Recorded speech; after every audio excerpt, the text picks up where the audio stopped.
Hello there, and welcome to the Gentle Nature channel. Take a deep breath with me now. Let the air fill your chest slowly, gently, like a soft breeze moving through an open meadow. And now, release it. Just let it go, as easily as a leaf falling from a tree in autumn. You're here, you're safe, and for the next little while, we're going to drift together through one of nature's most beautiful mysteries, the journey of birds as they travel from north to south and back again, always finding their way home. Imagine yourself right now as light as a feather floating on the quietest wind.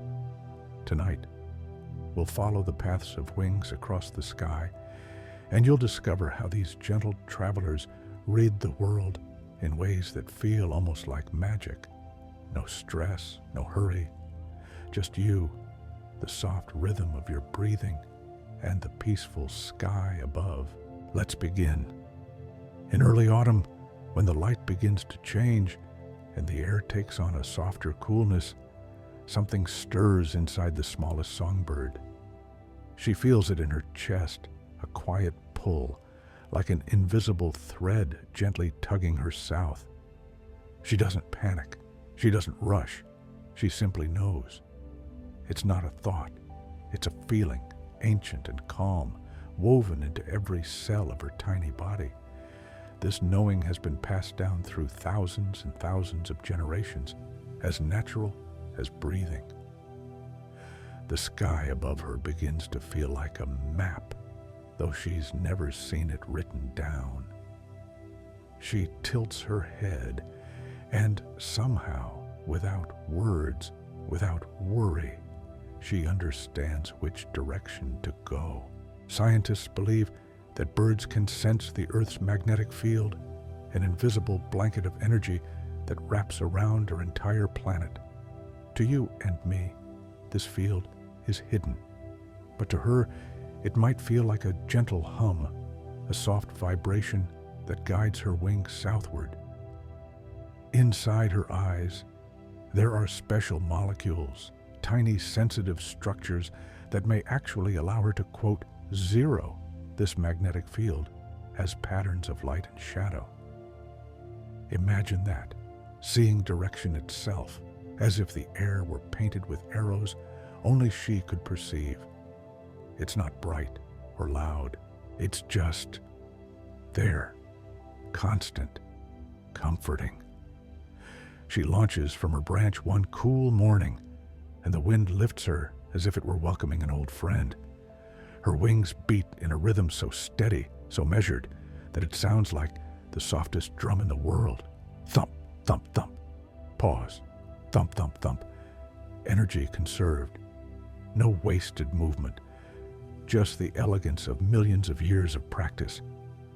As she flies, she looks down and sees a river below, winding like a silver ribbon through green and gold fields. Many birds use landmarks like this, rivers, coastlines, mountain ranges, as signposts along their journey. The river doesn't shout at her or demand her attention. It simply exists, familiar and calm. A gentle reminder that she's on the right path. The sun rises higher, and she feels its warmth on her back. Birds also navigate by the sun, sensing its position in the sky and understanding how it moves throughout the day, even when clouds drift across the sky, softening the light. She isn't lost. She compensates, adjusts, always trusting the quiet compass within her. As the day moves into afternoon, the light grows golden and long. She joins a small group of other travelers, all moving in the same direction, drawn by the same invisible pull. They don't speak, but there's companionship in their shared journey. They fly in loose formation, sometimes spreading out, sometimes drawing closer, like dancers who know the choreography by heart. Beneath them, the land slowly changes. The trees shift from oak and maple to pine and cedar. The fields become wider, the towns smaller. The air smells different here, a little warmer, carrying hints of earth and distant flowers. She notices these changes not as obstacles, but as confirmation. Yes, this is the way. Yes, I am where I should be. When evening comes, soft and purple, she descends into a quiet grove of trees. Other birds are there too, resting in branches, tucking their heads beneath their wings. There's no conversation, just the peaceful silence of travelers pausing for breath. She sleeps lightly, her body relaxed, but still attuned to the world around her. Even in dreams, the pull remains, gentle, patient, waiting for morning. At night, while she sleeps, other birds take flight.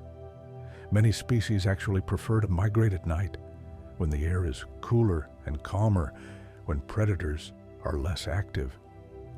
These night travelers navigate by the stars, those ancient lights scattered across the darkness like tiny lanterns showing the way. The stars don't move quickly. They turn in their slow, predictable dance, and the birds read this celestial map with the ease of someone reading a favorite book.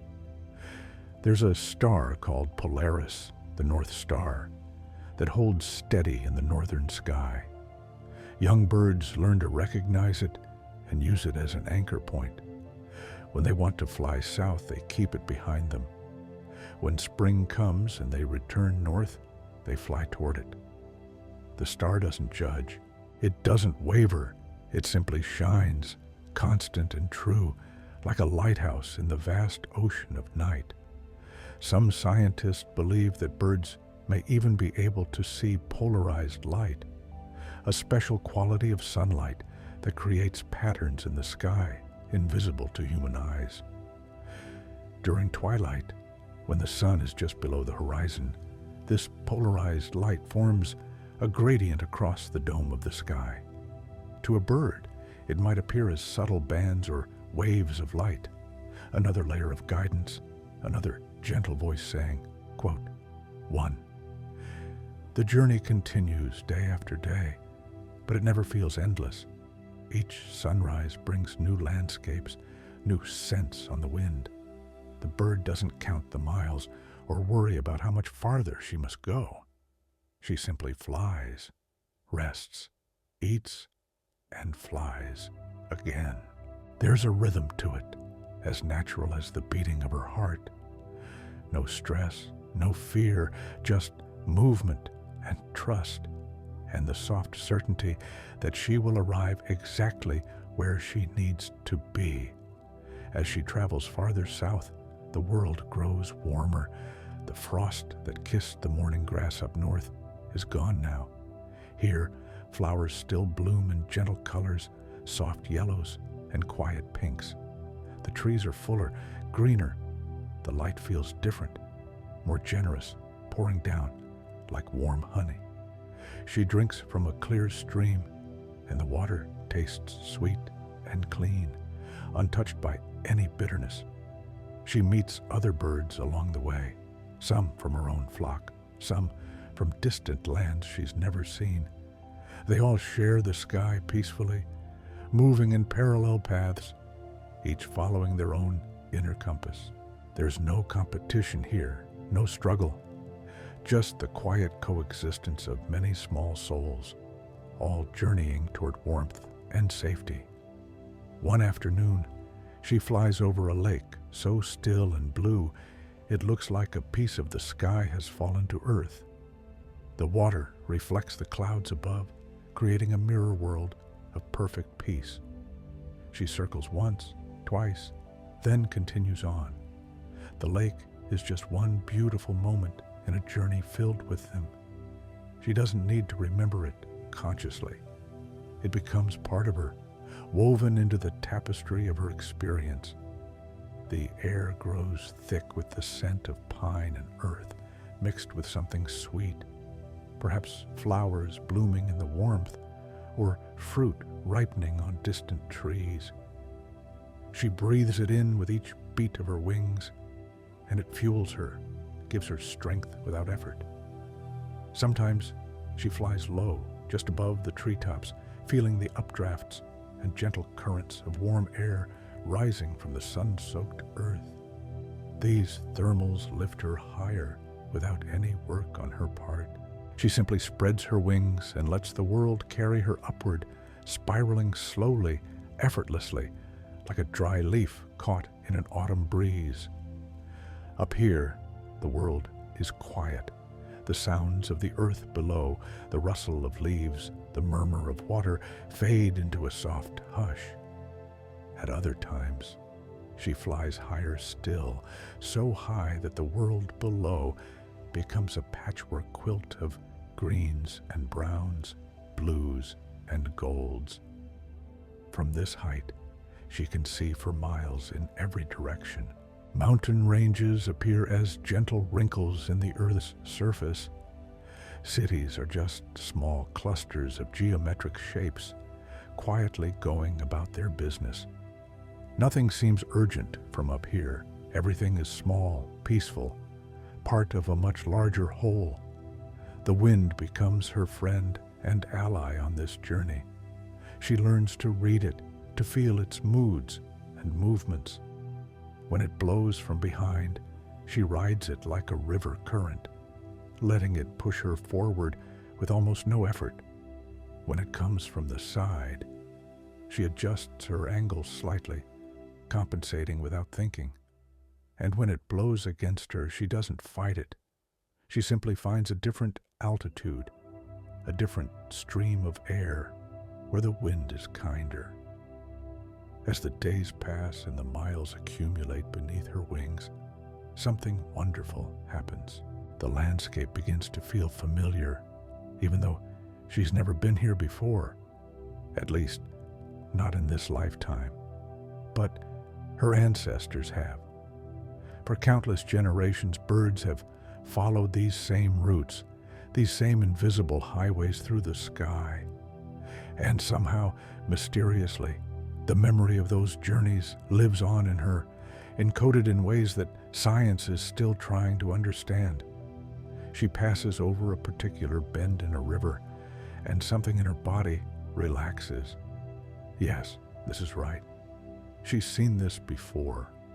Not with her own eyes, perhaps, but with the eyes of her grandmother's grandmother's grandmother, passed down through genetic memory, like a treasured family story told by the fireside. The temperature continues to rise as she moves farther from the north. What was once a cool breeze is now a warm caress. The sun sits higher in the sky, more directly overhead, flooding the world with light and warmth. She doesn't need to consciously think, quote, to.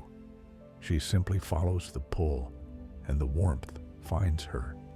Along the way, she stops at places that other birds have stopped at for thousands of years. A particular grove of trees with berries, a meadow with seeds still clinging to tall grasses, a marsh where insects hover in clouds, easy to catch and swallow. These stopover sites are like rest stations on a long highway, places where birds can refuel and recover before continuing their journey. And here's something beautiful. These places are used by so many different species, all on their own journeys, all following their own inner maps. A warbler from the north might rest in the same tree as a thrush from the west, both heading south, both trusting the same ancient wisdom. They share the space peacefully, each taking what they need, leaving enough for others. The local birds, the ones who live here year-round, watch the travelers come and go. There's no judgment, no territoriality during migration season. It's as if everyone understands. These are travelers just passing through. The residents share their space generously, and the migrants move on after a day or two, refreshed and ready to continue. Our small songbird feels the kindness of these pauses. After hours of flying, her muscles are tired, not painfully so, but in the way that comes from good, honest work. When she lands on a branch and tucks her feet beneath her, the relief is immediate and sweet. She fluffs her feathers, settling them back into place, and closes her eyes for just a moment. The world doesn't disappear. It just softens, becomes gentler, held at a comfortable distance. She eats slowly, savoring each small seed or insect. There's no hurry. The journey will continue when her body is ready, and not before. This is one of nature's kindest lessons. Rest is just as important as movement. Strength comes from knowing when to fly and when to be still. As the sun sets on these stopover evenings, the sky transforms into a canvas of colors, soft oranges melting into pinks, purples deepening into blues. The light changes minute by minute, never harsh, always gentle, like a lullaby sung in color instead of sound. Our bird watches this spectacle without analysis, without words. She simply experiences it, and it fills her with a quiet contentment. Other birds settle in around her, and soon the grove is full of soft chirps and rustling feathers as everyone finds their sleeping spot. It's a community of strangers, united by shared purpose and direction. In the growing darkness, their individual shapes blur together until they're just soft silhouettes, small shadows in the branches, breathing in rhythm with the night. The moon rises, casting silver light through the leaves. It's not the full moon tonight, just a gentle crescent, like a smile in the sky. The moonlight doesn't disturb anyone's sleep. It's just there, keeping watch, a quiet companion to all the travelers resting below. In the morning, the grove awakens slowly. There's no alarm, no sudden start, just a gradual return to awareness as light seeps back into the world. Birds stretch their wings, shake out their feathers, and begin to forage for breakfast. The air is soft and mild, perfect for flying. One by one, they take to the air again, launching themselves from branches with a flutter and a rush of wings. Our small songbird is among them, rising up through the canopy into the open sky. The sun is warm on her back once more. The magnetic pull is still there, still guiding her south. She follows it without question, without doubt. Below her now, the landscape has changed again. The forests are thicker, lusher. The colors are deeper, richer. The very light seems more golden here, as if the sun itself is more generous in these latitudes. Rivers wind through valleys like liquid silver, and occasionally she passes over a lake so clear she can see fish moving beneath the surface, tiny shadows gliding through blue.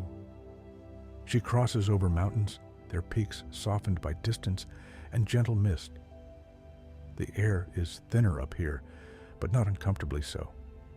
She rises and falls with the contours of the land, riding the invisible waves of air that flow over ridges and through valleys. It's like flying through a three-dimensional ocean, one made of wind instead of water. At one point, she flies through a cloud, a small fluffy one that hangs in the air like a piece of cotton. Inside, the world becomes soft and white, infinite and close at the same time. Moisture clings to her feathers in tiny droplets, cool and refreshing. Then, just as quickly, she emerges on the other side, back into brilliant sunlight. The transition is so smooth, so gentle. It's like passing through a silk curtain. She doesn't think about the thousands of miles she's already traveled, or the hundreds still to come. She exists fully in this moment, wings beating, air flowing, sun warming. This is all there is, and it's enough. More than enough. It's perfect. The days begin to blur together in the best possible way. each one a gentle repetition of the last. Fly, rest, eat, sleep. Fly, rest, eat, sleep.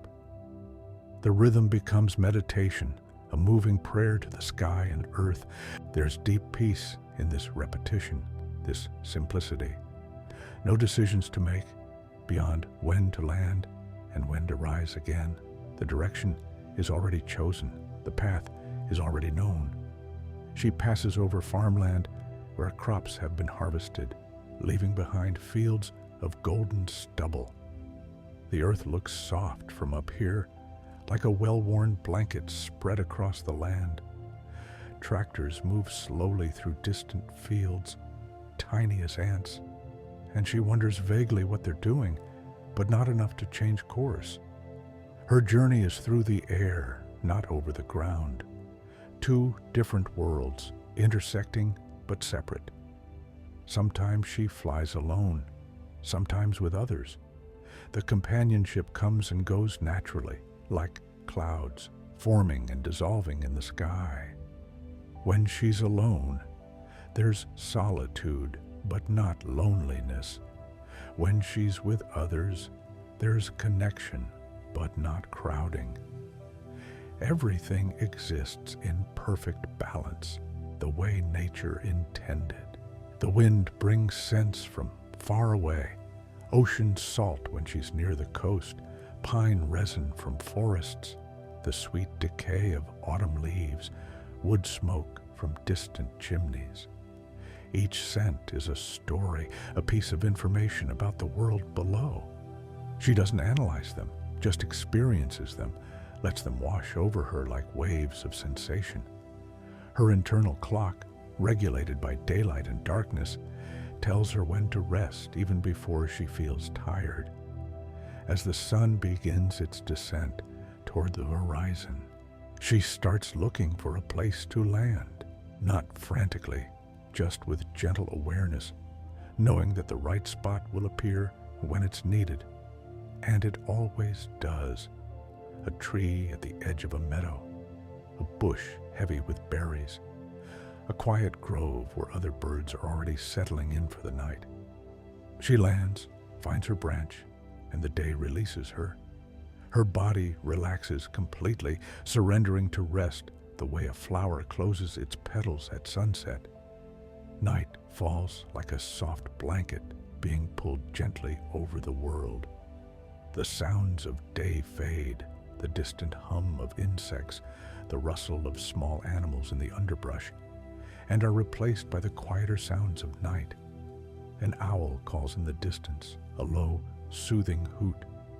Somewhere far away, a stream murmurs over stones.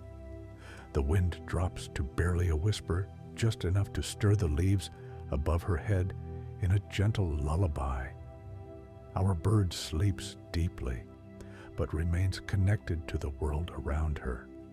Part of her is always aware, always listening, but not in a fearful way. It's more like keeping one hand on a guideline while walking through darkness, just staying oriented, staying safe. Her heart rate slows. Her breathing becomes almost imperceptible. She dreams, perhaps, of flying, of endless sky, of the warm place that waits for her at the end of this journey. Morning comes with its gradual brightening, and she wakes naturally, as refreshed as if she'd slept for days instead of hours. The magnetic pull is still there, patient and constant. South, always south. She takes flight again, joining the invisible river of migrants flowing across the sky. Today, she flies over a great city. From above, it looks like a maze of gray and brown, cut through with ribbons of road and patches of green park. The sounds rise up to her, distant traffic, the low hum of human activity. But it doesn't disturb her. She simply passes over, following her internal compass, which guides her past the tallest buildings and over the parks where trees still grow. Some birds actually use cities as landmarks, recognizing skylines and major structures the way they recognize mountain peaks or river bends. That tall tower there, it's a signpost saying, quote, 3. That bridge spanning the river, it's confirmation that the journey continues as it should. The human world and the bird world overlap, but rarely interfere with each other. Each exists in its own sphere, occasionally touching, but mostly separate. Beyond the city, the land opens up again into countryside, fields and forests, lakes and rivers. The air becomes cleaner, fresher, easier to breathe. She flies a bit lower now, close enough to see individual trees, to notice the way sunlight filters through leaves and creates patterns of light and shadow on the ground below. A hawk soars high above her, riding a thermal updraft in lazy circles. She notices it, but doesn't fear it. The hawk is hunting, yes, but it's hunting below, focused on mice and rabbits on the ground. She's just another traveler in the sky, of no interest to the great predator. They share the airspace peacefully, each going about their business, each following their own path. The hours pass, marked by the sun's slow arc across the sky. Morning becomes afternoon, afternoon becomes evening. The landscape continues to change beneath her, each mile bringing subtle differences. The trees are taller here, the grass is greener, the very quality of the light seems different, more golden, more warm. She crosses a broad river, its surface glittering in the afternoon sun like a million tiny diamonds scattered on blue silk.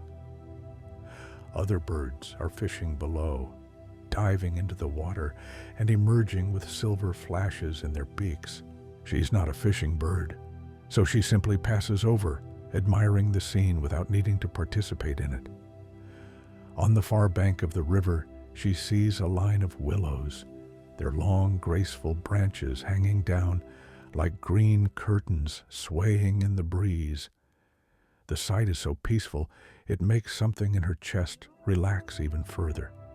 She's been relaxed all along, but this is a deepening, a settling into the journey at an even more profound level. As the sun begins to set, painting the sky in its evening colors, she finds another resting place, this time in a stand of oak trees on a gentle hillside. Acorns lie scattered on the ground below, and squirrels move among them, busily gathering and storing. The birds and squirrels ignore each other, each focused on their own tasks, coexisting peacefully in the same space. She finds a branch that feels just right, not too thin, not too thick, at just the right height. She settles onto it, and it's like coming home, even though she's never been here before. This is one of nature's small miracles, how every safe branch can feel like home, how every suitable resting place can provide comfort and security. As darkness falls and stars begin to appear in the deepening blue above, she tucks her head beneath her wing and lets the day go. Another day of flying, another day of following the path. Tomorrow will bring more of the same, and that thought is not boring or tiresome. It's comforting. The predictability of the journey, the reliability of her internal compass, the constancy of the sun and stars, all of these things create a sense of deep security. The night passes in its own gentle rhythm. The moon traces its path across the sky. The stars wheel slowly overhead in their ancient dance.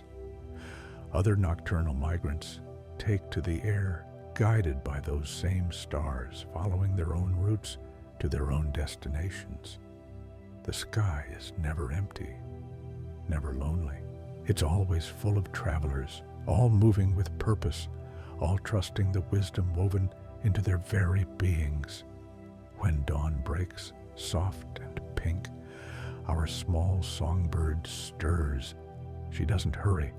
She preens her feathers carefully, running her beak through each one, making sure everything is in order.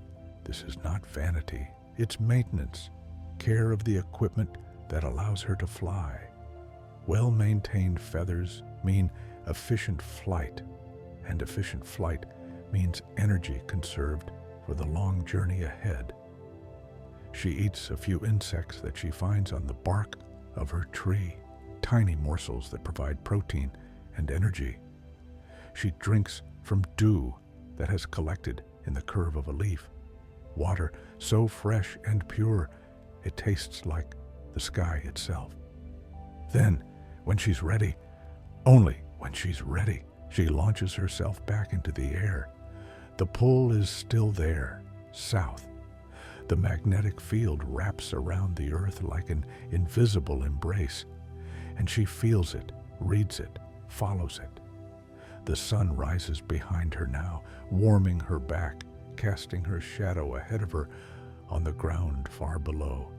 The shadow flies too, keeping pace, a dark twin, moving across fields and forests. Today, she joins a larger flock, dozens of birds, all the same species, all following the same route.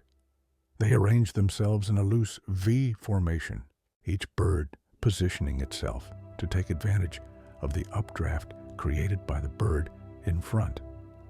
This way, everyone saves energy except the bird at the front, and that bird is regularly replaced as others take turns leading.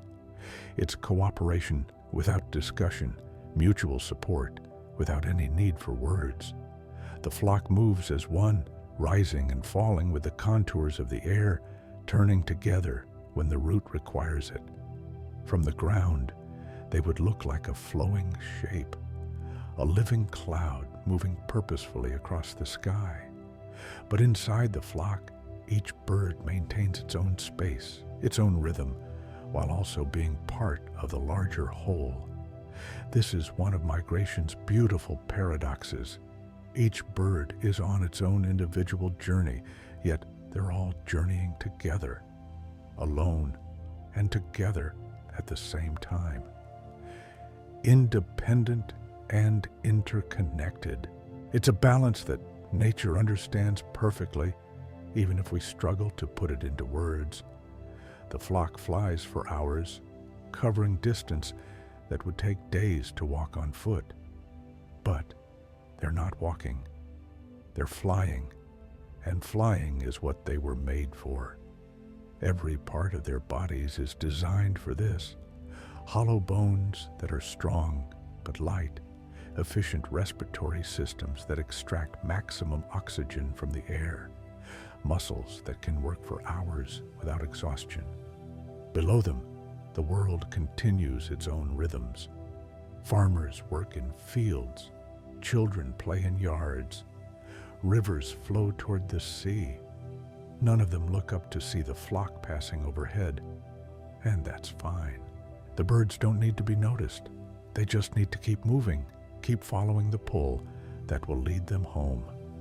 As the day wears on, the leader of the V formation begins to tire. Without any signal that human eyes could detect, another bird moves forward and takes the lead position. The former leader drifts back into the formation, finding a spot where the flying is easier, where the updraft from other wings helps support her. She'll rest there in the easier air until she's recovered, and then perhaps she'll lead again later, or perhaps not. It doesn't matter. The flock will get where it's going either way. The landscape below becomes more tropical now. Palm trees appear among the oaks and pines. The fields are greener, lusher.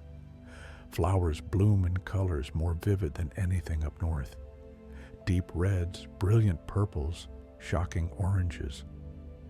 The air itself feels different, thicker, heavier with moisture, carrying the scent of unfamiliar plants and distant ocean. And then, late in the afternoon, something changes. It's subtle at first, just a feeling, a sense that the journey is approaching its end. The magnetic pull that has been drawing her south for weeks begins to feel less like a pull and more like an arrival. Like she's not moving towards something anymore, but moving into it. The flock begins to descend, gradually losing altitude. They pass from high above the trees down to treetop level, then lower still. Below them now is a landscape of wetlands, marshes and swamps, areas where water and land mingle in a complex dance. Trees grow up from standing water. Reeds and cattails form dense thickets. Birds of many species gather here, some local, some migrants like herself. This is it. This is the place. The warm refuge where she'll spend the winter months, where food is abundant and the cold never comes. The pull in her chest eases, replaced by a sense of deep satisfaction. She has arrived. The flock breaks apart now, each bird finding its own space in this new home. Some head for the trees at the edge of the wetland. Others prefer the reeds growing in shallow water. Our small songbird chooses a tree with branches that hang low over the water, a spot that feels both safe and open, sheltered yet free. She lands on a branch and is still for the first time in weeks. Really still. Not resting during migration, but arrived. The difference is profound. Her muscles relax completely. The constant awareness of direction, of the next mile, of the path ahead, all of that releases. She's here. The journey is complete. For now. Around her, the wetland is alive with sound and movement. Frogs call from the water's edge. Insects hum in the warm air. Other birds chirp and sing, staking out their own territories, greeting old neighbors from previous winters. It's busy, but not chaotic, full, but not crowded. There's room for everyone, and everyone knows it. She spends the rest of the day exploring her new temporary home. She finds good feeding spots, places where insects gather, where seeds are plentiful. She locates safe roosting branches. She notes where the fresh water can be found, where the best cover is located. By the time the sun sets on this first day, she knows this place, and it knows her. That night, she sleeps more deeply than she has in weeks. The journey is over. The urgency is gone. Tomorrow she won't need to fly unless she wants to. She can spend her days simply being, eating, resting, perhaps singing a little, watching the world go by. The winter months stretch ahead like a gift of time, warm and generous and unhurried. But even as she settles into this new rhythm, something remains inside her, quiet but present. It's the knowledge that this isn't permanent, that when spring comes, she'll feel the pull again, this time northward, back to the place where she was born, where she'll raise her own young. The journey is never truly over, just paused. The cycle continues, as it has for countless generations, as it will for countless generations to come. For now, though, there's only this: warmth, safety, plenty, rest. The wetland holds her gently in its green embrace. The water reflects the sky. The air is soft and kind. She's exactly where she's supposed to be, and that feeling is as close to perfect peace as anything in this world can be.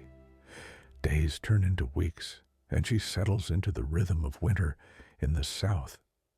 Each morning she wakes to warm sunlight filtering through the leaves. She feeds leisurely, no longer driven by the need to fuel long flights. The insects here are abundant and easy to catch. Seeds hang heavy on the grasses that grow along the water's edge.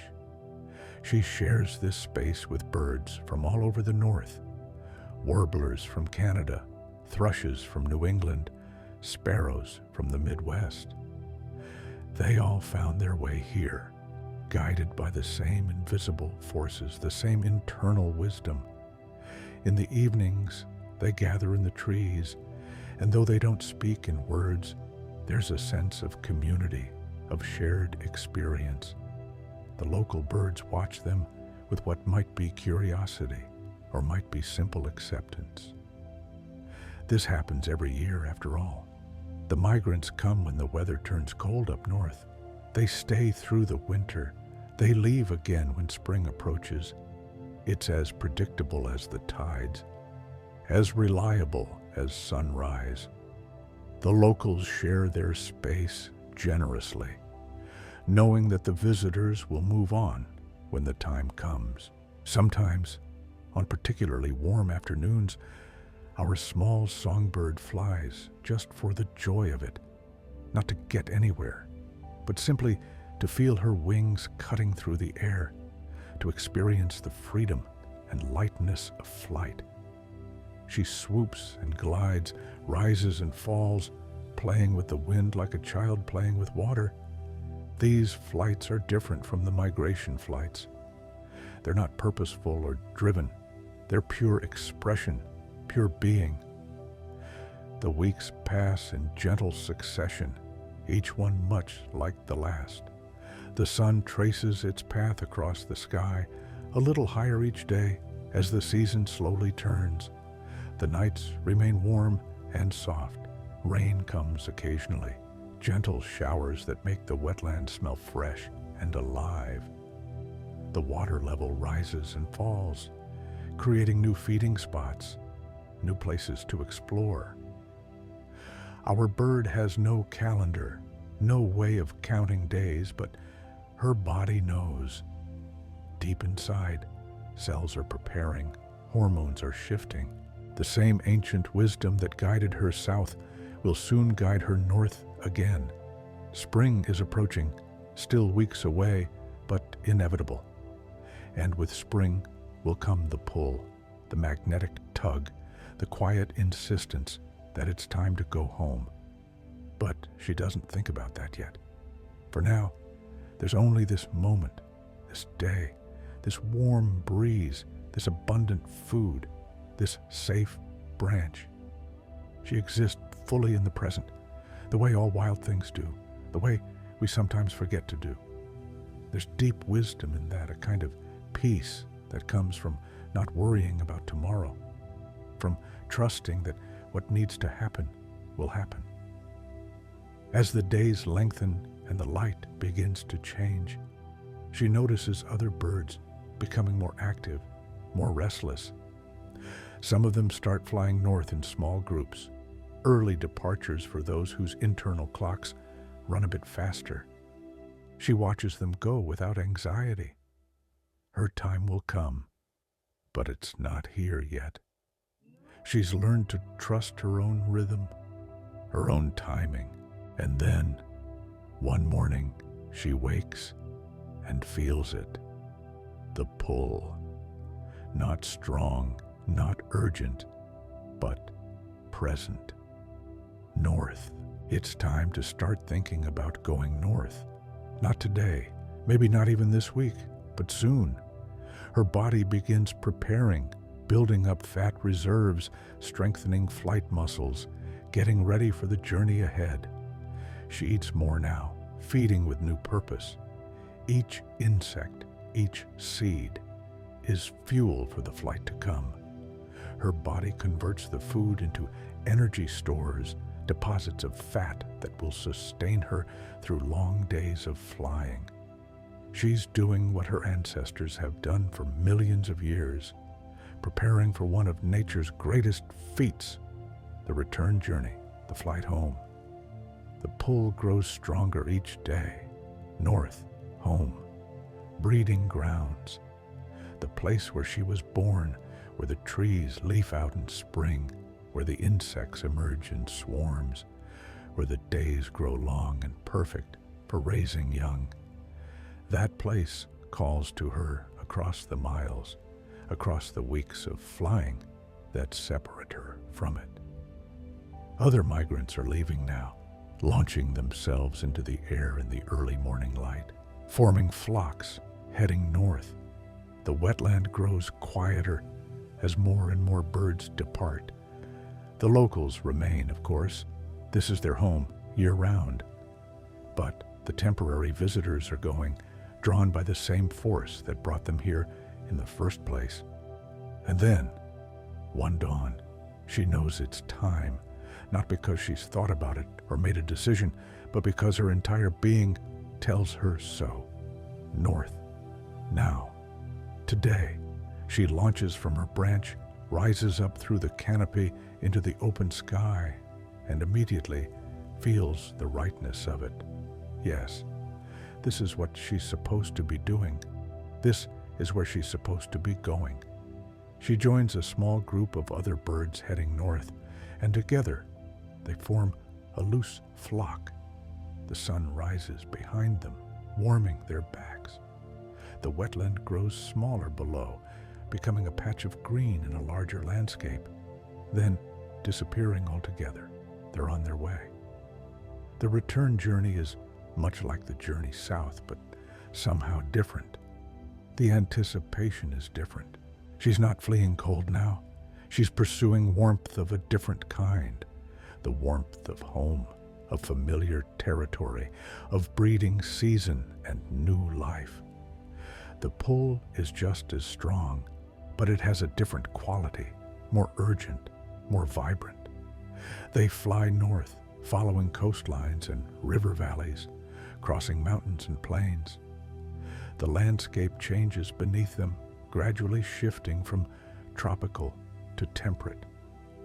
The palm trees give way to pines, the pines to deciduous forests, just beginning to bud. Spring is moving north too, and they're riding its leading edge, following the wave of new growth and awakening life. Each day is a blend of flying and resting, of covering distance and recovering strength. The stopover sites are the same ones used on the journey south, recognized not through conscious memory, but through that deeper knowing, that genetic map that guides every aspect of the journey. The flock grows and shrinks as birds join and leave, each following their own specific route to their own specific destination. Some will stop and settle in the southern part of the breeding range. Others will continue farther north, all the way to the Arctic. Our small songbird's destination is somewhere in between, a temperate forest where streams run clear and insects are plentiful. As they fly north, the days grow longer, the sun rises earlier, sets later. The light has a different quality than it did on the journey south, sharper, clearer, full of promise. The air smells different too, carrying the scent of new leaves, of earth warming after winter's freeze, of snow melting in distant mountains. She flies over cities and towns, farms and forests, always heading north. Sometimes she flies alone, sometimes with others. The companionship comes and goes naturally, like clouds, forming and dissolving. When she's with other birds, she takes comfort in their presence. When she's alone, she enjoys the solitude. Both states are equally good, equally right. One afternoon, she crosses a wide river, and something in her quickens. She knows this river, not from earlier in this lifetime. This is the first time she's crossed it going north, but from genetic memory, from the accumulated experience of her ancestors. This river marks the boundary. Beyond it lies her home range. The excitement builds in her chest, a fizzing sensation like bubbles rising through water. Home. She's close now. The pull that has guided her for thousands of miles is almost satisfied. Just a little farther, just a bit more flying, the landscape below becomes more and more familiar, even though she's seeing it for the first time from this direction. At this time of year, that hill with the distinctive shape, that patch of forest that meadow where wildflowers will bloom in a few weeks. Yes, yes, this is it. This is home. And then, as the sun begins to set, she sees it. The tree, her tree, the one where she was born, where she spent her first weeks of life before her first migration. It's taller than she remembers, leafed out in fresh spring green. But it's the same tree. She knows it in her bones, in her blood, in every cell of her body. She flies straight to it, no hesitation, no doubt. She lands on a branch near where her nest was. The nest is long gone, of course, broken down and absorbed back into the forest. And for a moment, she's absolutely still, just feeling home. She made it. The journey is complete. The tree embraces her with familiar arms. The branch beneath her feet feels exactly right, worn smooth by years of birds landing and taking off, strong and steady and true. Around her, the forest is waking up from winter, buds swelling on branches, early flowers pushing through leaf litter on the forest floor, the air full of the sounds of spring. Other migrants are arriving too, birds she knew from last year, neighbors from this same patch of forest. They greet each other with song, a chorus of voices celebrating the return, the completion of the journey, the beginning of a new season. There's joy in these songs, pure and unfiltered, the kind of joy that comes from being exactly where you belong. The male birds are singing especially loud, claiming territories, advertising for mates. Their songs fill the forest from dawn to dusk, beautiful and insistent. Our small songbird, if she's a female, listens to these songs, evaluating, considering.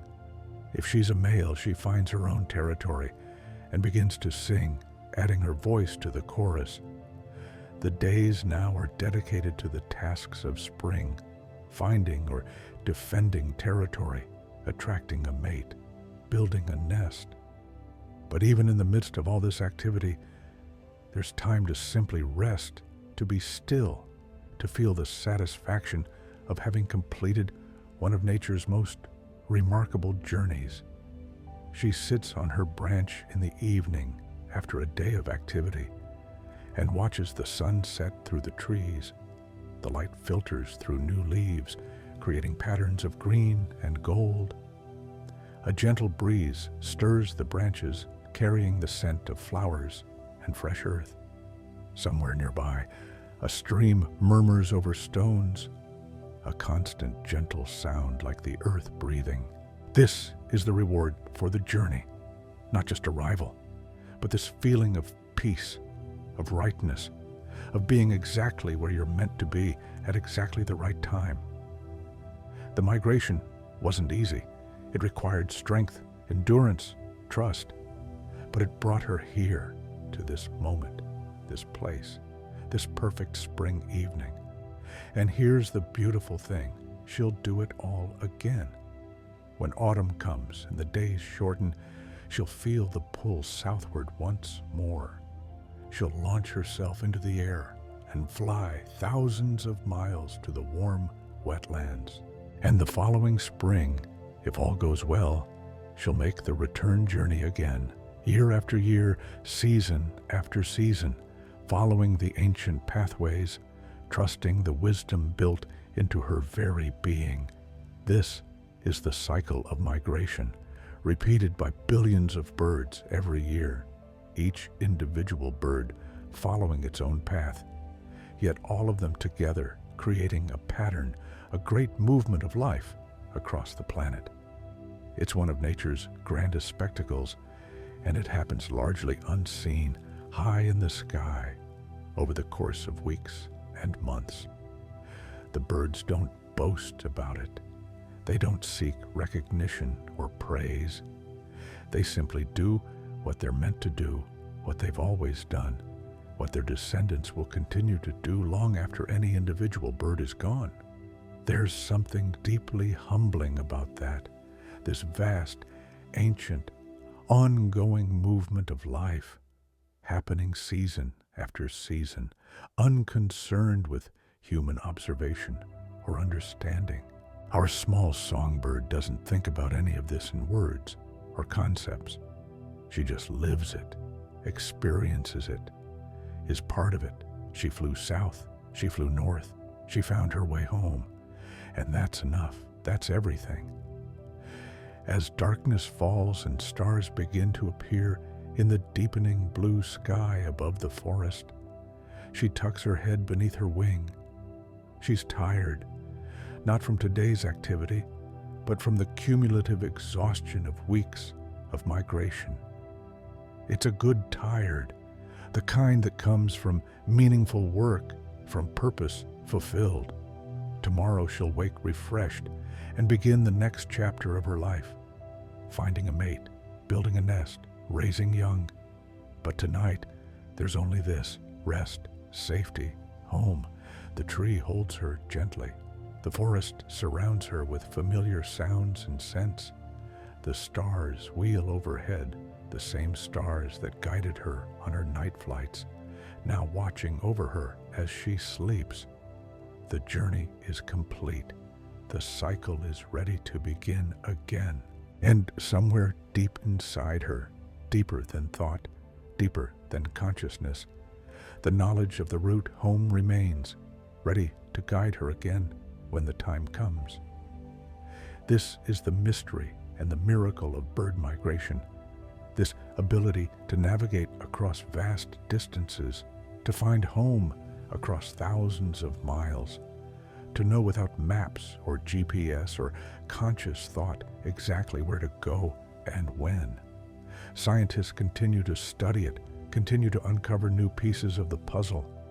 They've discovered magnetic sensing, star navigation, sun compass orientation. They've learned about genetic programming and cognitive maps, about the role of landmarks and the importance of stopover sites. But in some ways, the mystery remains. How does a bird born in 1 year know exactly where to go on its first migration, having never made the journey before? How does it know which route to take, where to stop, when to leave?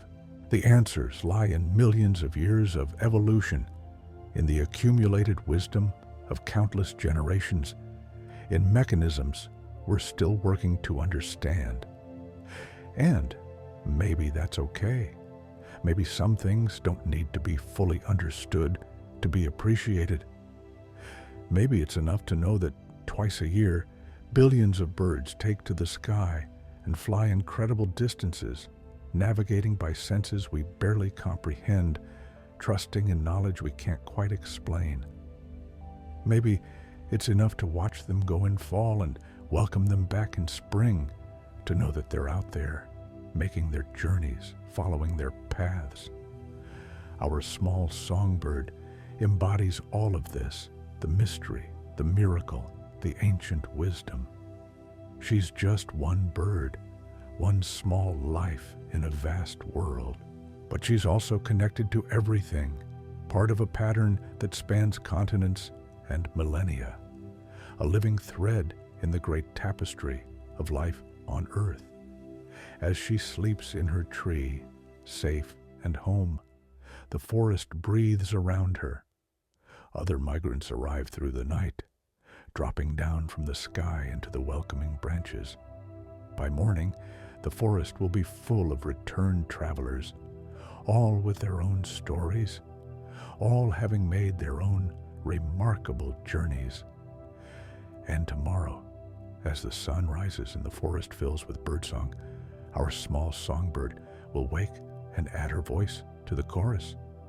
She'll sing of the journey completed, of home regained, of the cycle continuing. Her song will be small compared to the vast world, but it will be true and genuine and full of the simple joy of being alive.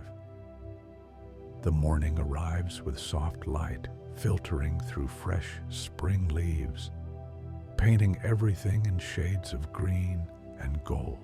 Our bird stirs, stretches her wings, carefully, fully, feeling each feather align and settle into place. She's not rushed.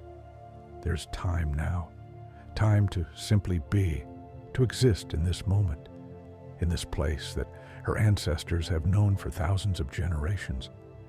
She begins her day with preening, running her beak through her feathers with careful attention. This is important work. Keeping feathers clean and properly aligned ensures efficient flight, proper insulation, waterproofing. Each feather has tiny barbules, like microscopic hooks, that need to be zipped together. She works methodically, patiently, starting at her breast and working toward her wingtips. Around her, the forest wakes in layers. First, the early birds. The ones who start singing before dawn has fully broken. Then, the insects beginning to stir as the air warms. The flowers open their petals to the light. Dew evaporates from leaves, rising like tiny spirits into the air. Everything is beginning again, the way it has every spring since forests first grew on this earth. She flies down to a nearby stream, the same stream where she drank as a juvenile, learning to be independent, preparing for her first great journey. The water is cold and clear, running over smooth stones, chattering softly as it flows. She lands on a rock at the water's edge and drinks, dipping her beak and tilting her head back to let the water slide down her throat. It tastes like melted snow from distant mountains, pure and clean and life-giving. A few other birds are at the stream too, a thrush, a warbler, a wren. They drink peacefully side by side. No competition, no conflict. There's enough for everyone. There's always enough. Nature provides abundantly for those who arrive at the right time, in the right place, following the right paths. After drinking, she bathes, splashing in the shallow water, dipping her head and wings, fluttering and shaking. Water droplets fly in all directions, catching the light, creating tiny momentary rainbows. The bath is both practical, removing dust and debris from her feathers, and pleasurable. She lingers in the water, enjoying the sensation, the coolness, the refreshment. When she's done, she flies to a sunny branch to dry, spreading her wings slightly to expose more surface area to the warmth. The sun feels wonderful on her damp feathers. She closes her eyes and simply absorbs the warmth, the light, the peace of this moment. There's nowhere she needs to be, nothing urgent she needs to do. For now, this is enough. This is everything. The morning progresses and she begins to explore her territory more thoroughly. Every tree, every branch, every possible nesting site needs to be evaluated. She's looking for the perfect spot, sheltered but accessible, hidden but not too dark, strong enough to support a nest, but flexible enough to sway gently in the wind without danger. She finds several possibilities and considers each one carefully. This branch is too exposed to the prevailing wind. That one is too close to a path where predators might pass. This one might work, but it's very close to another bird's territory, which could cause problems. She takes her time. There's no rush. The perfect spot will reveal itself.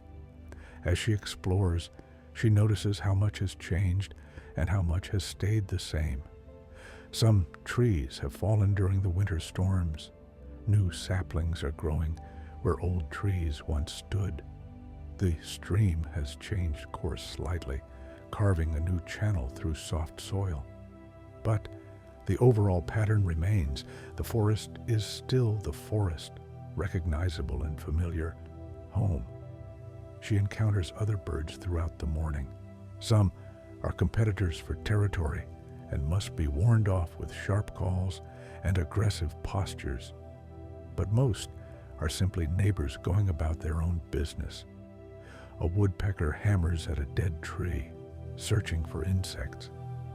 A nuthatch walks headfirst down a trunk, defying gravity with casual ease. A hawk circles high overhead, searching for prey on the forest floor. Each species has its own niche, its own way of making a living in this forest. The songbirds feed on insects in the canopy. The woodpeckers work the bark and dead wood. The hawks hunt small mammals. The stream birds catch aquatic insects. Everyone has a place, a role, a way of fitting into the larger pattern. There's competition, yes, but it's balanced, sustainable, woven into the fabric of forest life in ways that have worked for millions of years.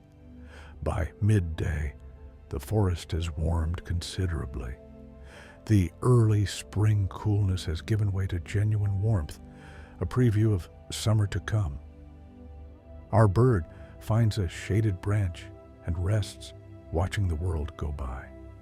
A butterfly, one of the early species, probably just emerged from its chrysalis, floats past on uncertain wings. A bee visits a nearby flower, its hum a peaceful soundtrack to the afternoon. She dozes lightly, the way birds do, never fully asleep, but resting deeply. Part of her remains alert, aware of her surroundings, but most of her consciousness drifts, floating in a peaceful space between waking and sleeping. Time becomes soft, flexible, unimportant.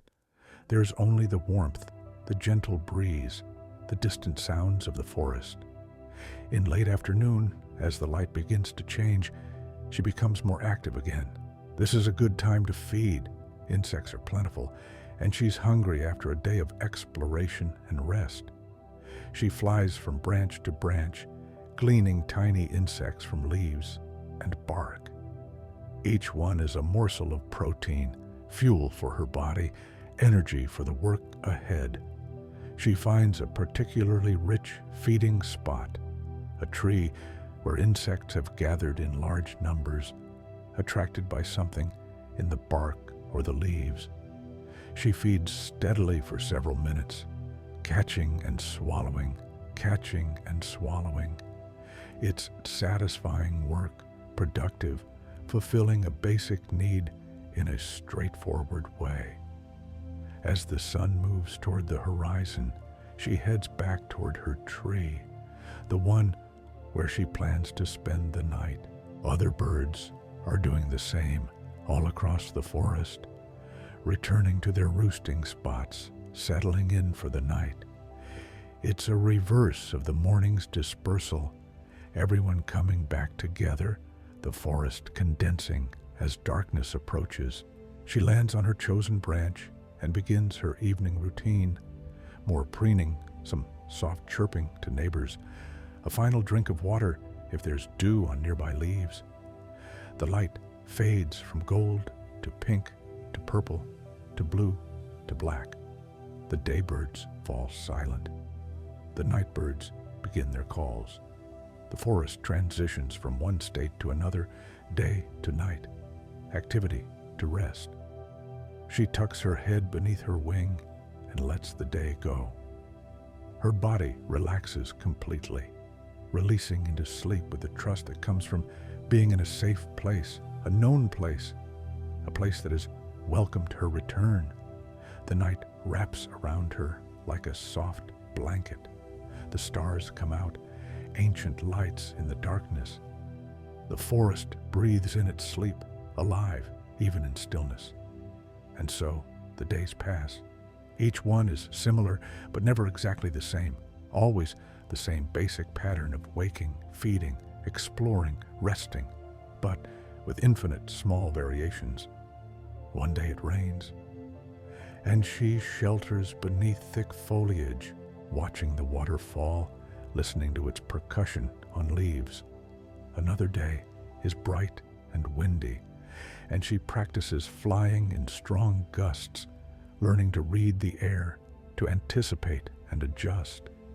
Gradually, she settles more firmly into her territory. She learns every tree, every good feeding spot, every source of water. She encounters the same neighbor birds day after day, and they establish a routine of mutual tolerance. She stays on her side of the invisible boundary. They stay on theirs, and everyone gets along. And she starts to sing more seriously, putting real effort into it. If she's a male, her song is an advertisement. Here I am, this is my territory. I'm strong and healthy and a good choice for a mate. If she's a female, she's listening to the males around her, evaluating their songs, considering her options. Either way, song fills the spring forest, a complex web of sound, beautiful and purposeful. The process of pairing happens in its own time, at its own pace. There are courtship flights, males showing off their aerial skills, flying in loops and dives. There are courtship feedings, males bringing food to females, demonstrating their ability to provide. There are displays and dances, fluffed feathers and spread wings, all the ancient rituals that birds have used for millions of years. Eventually, our bird finds a mate, or is found by one. The courtship is brief but sufficient. They communicate in ways that need no words, establishing trust through simple proximity, shared space, mutual acceptance. And once paired, they begin the work of nest building together. The nest will be small, tidy, perfect for its purpose. They gather materials, fine grasses, moss, spider silk, soft plant down. Each trip brings a new piece, and each piece is worked into the growing structure with careful attention.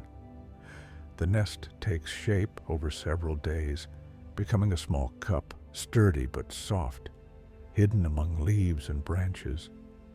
Throughout this process, the journey, the migration that brought her here, becomes more distant, less immediate. It's still part of her, woven into her experience, but it's no longer the focus. Now the focus is this: building, preparing, getting ready for the eggs that will come, the young that will hatch, the cycle continuing. She lines the nest with the softest materials she can find: fine grass stems, animal hair, feathers. The interior becomes a cushioned space, perfect for cradling eggs. She tests it repeatedly, sitting in it, adjusting, adding a bit more here, removing a bit there, until it feels exactly right. And then, when the nest is complete and the conditions are right, she lays her first egg. It's small, delicate, speckled with brown, warm from her body. She looks at it with, what? Pride, satisfaction. Birds don't have human emotions, but there's something in her stillness, her focus, that suggests deep significance. This egg is why she flew thousands of miles. This is the culmination of the journey, the purpose behind the migration. Over the next few days, more eggs join the first. When the clutch is complete, she begins to incubate them, sitting on a nest for hours at a time, keeping the eggs warm, keeping them safe. Her mate brings food, allowing her to stay on the nest without starving. It's a partnership, a division of labor that has worked for countless generations. The days of incubation are quiet, peaceful. She sits and waits, her body providing the constant warmth the developing embryos need. Beneath her, invisible but miraculous, life is taking shape. Tiny hearts beginning to beat, microscopic wings forming, beaks developing. Each egg contains the potential for a complete bird, one that will someday make its own migration, following the same routes, trusting the same internal compass. Sometimes she shifts position, rolling the eggs gently to ensure even heat distribution. Sometimes she leaves the nest briefly to eat and drink and stretch, but never for long. Her mate takes over during these breaks, keeping the eggs warm in her absence. They work together seamlessly, both committed to the same goal. And then, after weeks of patient sitting, she feels the first egg begin to move beneath her. The tiny occupant inside is hatching, pecking its way through the shell with a special egg tooth, struggling to break free. She doesn't help. This is work the chick must do itself, building strength, proving viability. She simply waits, offering warmth and presence. The first chick emerges wet and exhausted, eyes closed, nearly featherless, completely vulnerable, but alive, gloriously, miraculously alive. Over the next day or two, the other eggs hatch until the nest is full of tiny open beaks, all demanding food, all needing constant care. Now begins the most demanding period, feeding the chicks. They're hungry every hour of the day, growing at an incredible rate, transforming from helpless blobs into actual birds in just a few weeks. Both parents work from dawn to dusk, catching insects, bringing them back to the nest, stuffing them into gaping beaks. It's exhausting work, but they don't falter. The chicks grow quickly, their eyes open. Pin feathers emerge and gradually unfurl into real feathers. They become stronger, more active, more vocal. The nest that once seemed spacious becomes crowded, and soon they'll be ready to leave it, to take their first flights, to begin learning to be independent birds. And our adult bird, watching her young grow, carries within her the knowledge of what comes next. These chicks will need to learn to fly, to feed themselves, to survive. And then, when autumn comes, they'll feel the same pull she felt, the same magnetic draw southward. They'll make the journey she made, following routes they've never flown, trusting wisdom they've inherited, finding their way to places they've never seen. The cycle continues. The pattern repeats. Generation after generation, birds migrate, breed, raise young, and those young grow up to migrate in their turn. It's been happening for longer than humans have walked the earth, longer than our civilizations have existed. It will continue long after we're gone. It's one of the great constant patterns of life on this planet. The young birds grow stronger each day. What began as tiny, helpless creatures are now recognizably birds, small still, inexperienced, but with all the parts in place. Feathers cover their bodies. Their eyes are bright and alert. They can stand, balance on branches, flutter their wings experimentally. Soon, they'll be ready for their first flights. Our adult bird watches them with... Again, we must be careful with anthropomorphizing, but there's something in her attention, her vigilance, that speaks of care. She continues to feed them, but less frequently now. They're learning that food doesn't appear automatically, that they might need to wait, that hunger is part of life. These are small lessons, but important ones. One morning, the oldest chick hops to the edge of the nest. It looks down at the ground far below, then up at the sky stretching endlessly above. It spreads its wings, still short, still developing, but functional enough, and flutters them rapidly.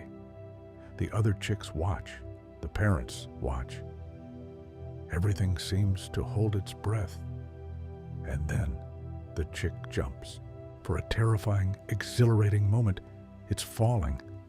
But then its wings catch air, and instead of dropping straight down, it glides forward and slightly downward, landing roughly on a lower branch. It scrambles to grip the branch with its talons, fluttering for balance. And then It's still perched, having made its first flight. The other chicks follow over the next day or two, each making that leap of faith, that first trust in their wings. Some fly better than others, but all survive, all learn. The nest is empty now, though the fledglings stay nearby, still depending on their parents for food, still learning the countless skills they'll need to survive. The parents continue to care for them, but with increasing distance. They still bring food, but less often. They still watch over them, but from farther away. The message is clear. You're on your own now. Learn to fly better. Learn to find food. Learn to be a bird. And the young ones learn. Day by day, their flights become more confident, more controlled. They start catching their own insects, awkwardly at first, missing more than they catch, but gradually improving. They explore the forest, testing boundaries, discovering dangers, building mental maps of their territory. The summer passes in this way. The young birds grow stronger and more independent.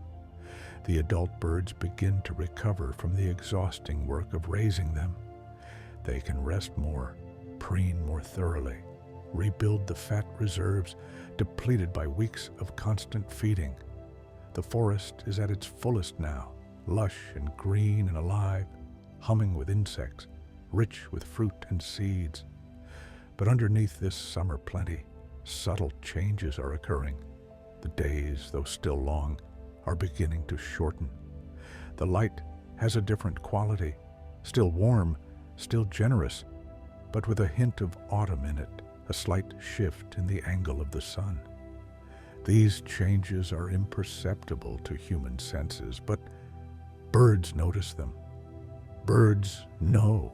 Deep inside our adult bird, hormones begin to shift. Not dramatically, nothing urgent yet, but the first signals of change, of transition, of preparation for what's to come. The magnetic pull hasn't returned yet, but it will.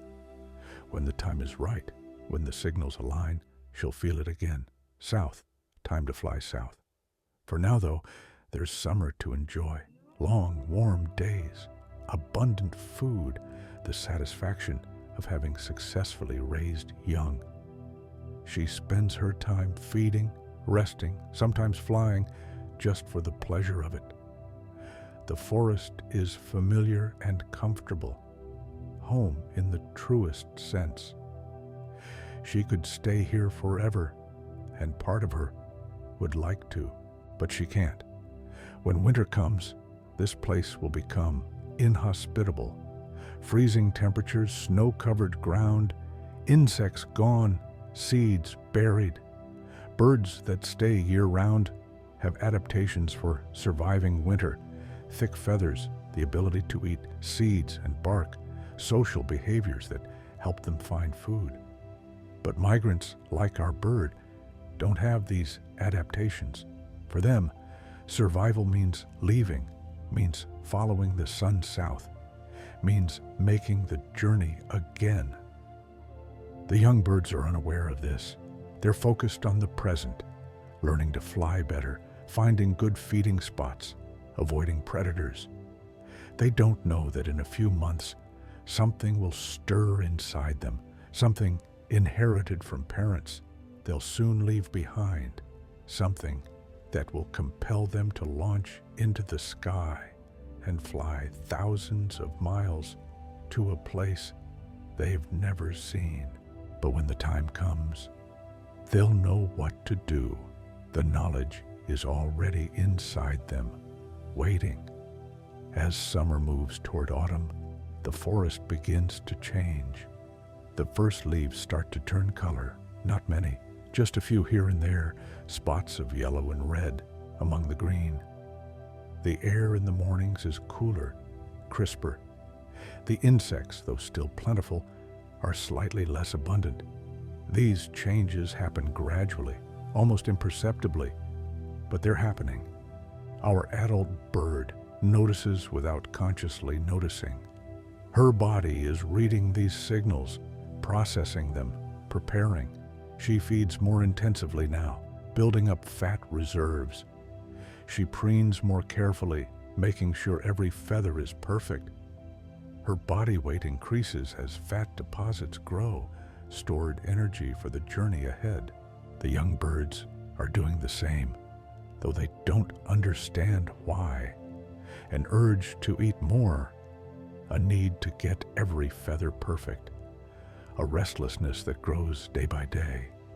They're preparing for a journey they don't know is coming, following instructions encoded in their DNA. And then one morning, earlier than expected perhaps, our adult bird wakes and feels it, the pull south. Not a gentle suggestion anymore, but a clear directive. It's time. Time to go. The autumn migration is beginning. She spends the day feeding intensively, one last top off of her fuel reserves. She flies through her territory one final time, not sentimentally. Birds don't do sentiment, but perhaps with some kind of recognition. This place has been good to her. She raised young here. She survived another cycle. And if she survives the journey and the winter, she'll return here again next spring. As the sun sets, she finds a roosting spot. But she doesn't settle in deeply. She's keyed up, alert, ready. Around her in the forest, other migrants are feeling the same thing, the pull, the knowledge that it's time to go. Tomorrow, many of them will leave. That night, she sleeps lightly, and when she wakes before dawn, the decision is made. Today is the day. As the first light appears in the eastern sky, she launches from her branch, rises up through the forest canopy, and emerges into the open air above the trees. Other birds are there too, dozens of them, all doing the same thing. Without discussion or planning, they begin to organize themselves into a loose flock. They orient south, guided by the Earth's magnetic field, by the position of the sun, by inherited knowledge, and they begin to fly. The autumn migration has begun. Below them, the forest continues its own transition into fall, but they won't see it. They'll be gone, far to the south, when the leaves reach peak color and then fall, when the first snows come, when the streams freeze and the forest goes quiet with winter. They'll return only when spring comes again, when the ice melts and the flowers bloom and the insects emerge. The flock flies steadily southward, covering ground rapidly. They know this route, at least the adult birds do. They've flown it before, and they follow the same paths, use the same landmarks, stop at the same resting places. The young birds, on their first migration, are guided by the adults and by their own internal compass. They've never done this before, but somehow they know how to do it. The knowledge is built in. The landscape rolls by beneath them. The forest gives way to farmland, farmland to towns, towns to countryside. They cross rivers and lakes, hills and valleys. Sometimes they fly high, where the air is thin and cool. Sometimes they fly low, just above the treetops. They adjust their altitude based on wind conditions, air temperature, the availability of thermals to ride. The days develop a rhythm, fly from dawn until late morning, land and rest during the heat of the day, feed, drink, preen, launch again in late afternoon, fly until dusk, find a safe place to roost for the night, sleep, wake, and repeat. It's a pattern that millions of years of evolution have refined into efficient routine. The adult bird is calm during this journey. She's done it before. She knows what to expect. The young birds are more anxious, more uncertain. Everything is new to them, the long flights, the unfamiliar territories. the constant need to stay alert for dangers. But they learn quickly. Birds are good at learning. It's how they survive. As they fly farther south, the seasons reverse. They left a forest beginning autumn and fly toward landscapes still holding summer. The trees below are still fully green. The air is warmer. They're traveling backward through time, in a sense, chasing the season, staying ahead of winter's advance. They fly over a great lake, its surface shimmering in the afternoon sun. The crossing takes hours, water stretching in all directions. No place to land if they tire. But they don't tire. Their bodies are built for this, optimized for long-distance flight. Their wings beat steadily, hour after hour, never faltering. On the far side of the lake, they find a forest and rest for the night. The next day brings more flying, over mountains this time, riding the updrafts that form on the windward slopes, gliding down the leeward sides. The mountains are beautiful from above, peaks and valleys creating patterns of light and shadow, streams glinting like silver threads woven through green fabric. They pass over a city at night, its lights spread out below like a constellation fallen to earth. The birds fly above it, unaffected by the human activity below. Two worlds existing side by side, intersecting rarely. The city sleeps. The birds fly on. Days turn into weeks.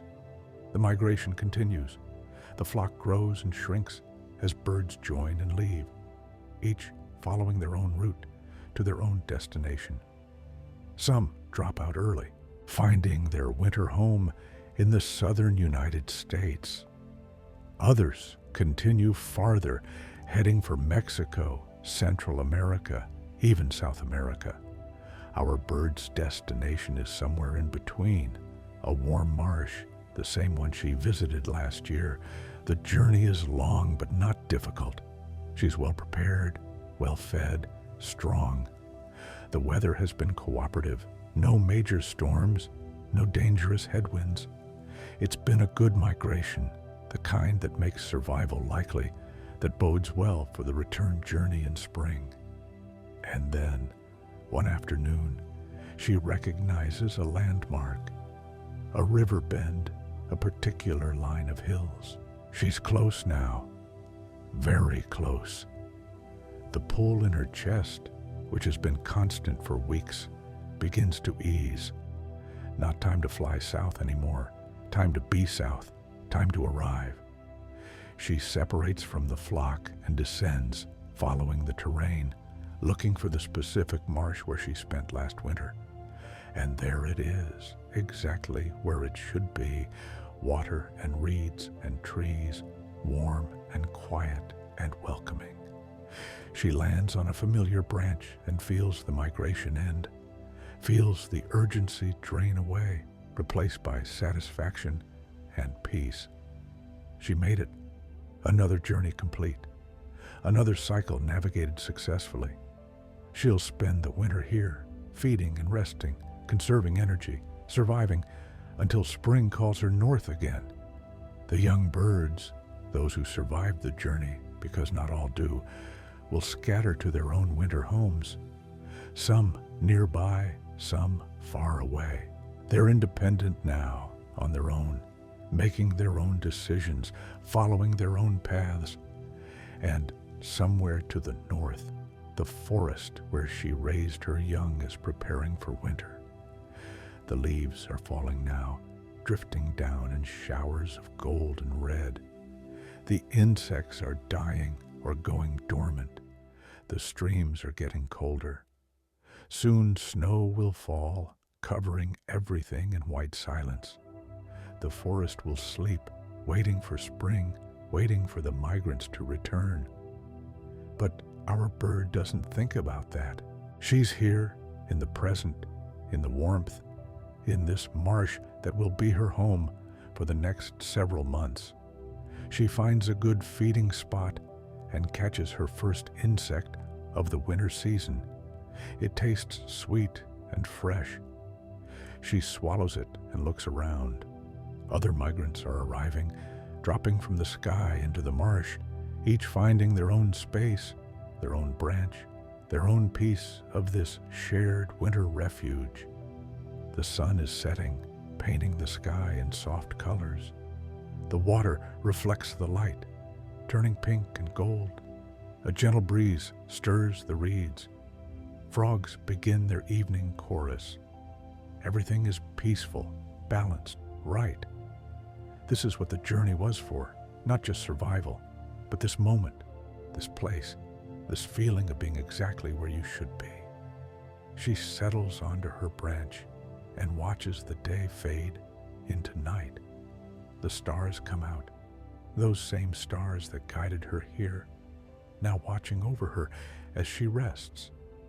Tomorrow will bring more feeding, more exploring, more settling in. But tonight, there's only gratitude. She made the journey. She found her way home, her winter home, temporary, but no less real for that. The marsh holds her gently in its embrace. The night is warm and full of life. She's safe. She's arrived.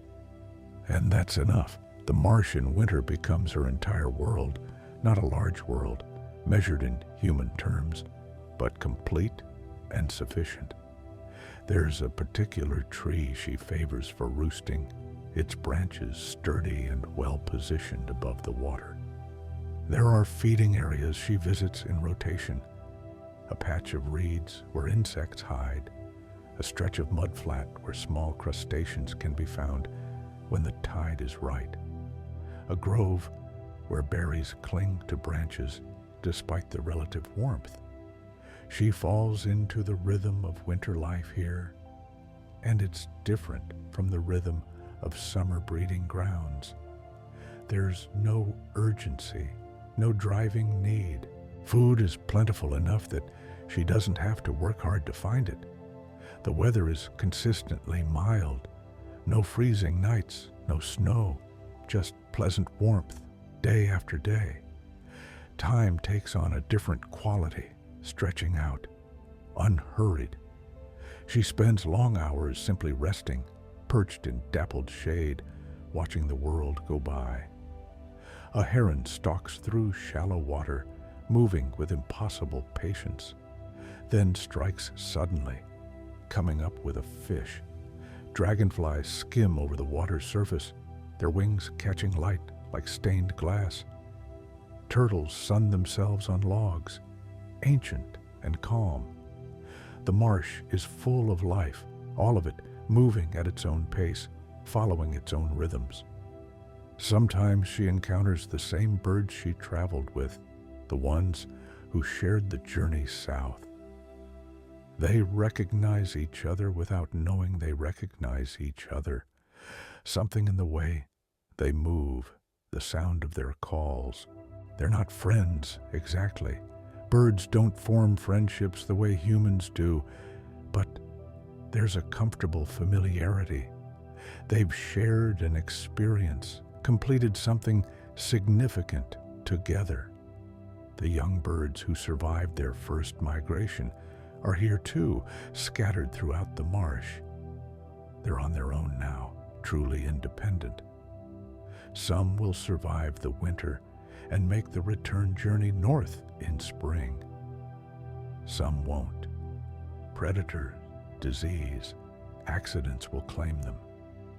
This is nature's way, brutal in its efficiency, but not cruel. It just is. Our bird settles more deeply into this winter peace. The urgency of migration is completely gone now, replaced by simple presence. Each day is sufficient unto itself. She wakes, feeds, rests, feeds again, finds entertainment in small things. A particularly interesting insect, a good bathing spot, a comfortable perch.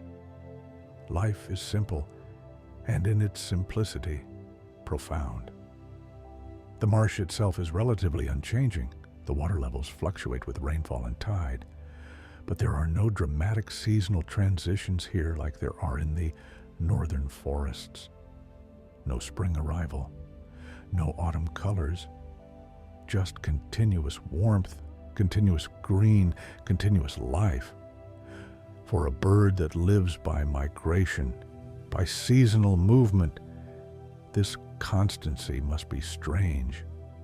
Or perhaps not strange.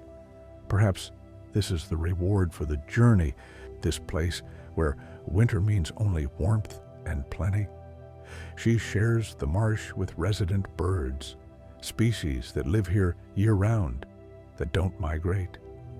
They watch the migrants come and go year after year without judgment or curiosity. It's just how things are. The residents have their territories, their routines, their own lives. The migrants fit into the gaps, the spaces between, finding room in a landscape that somehow has enough for everyone.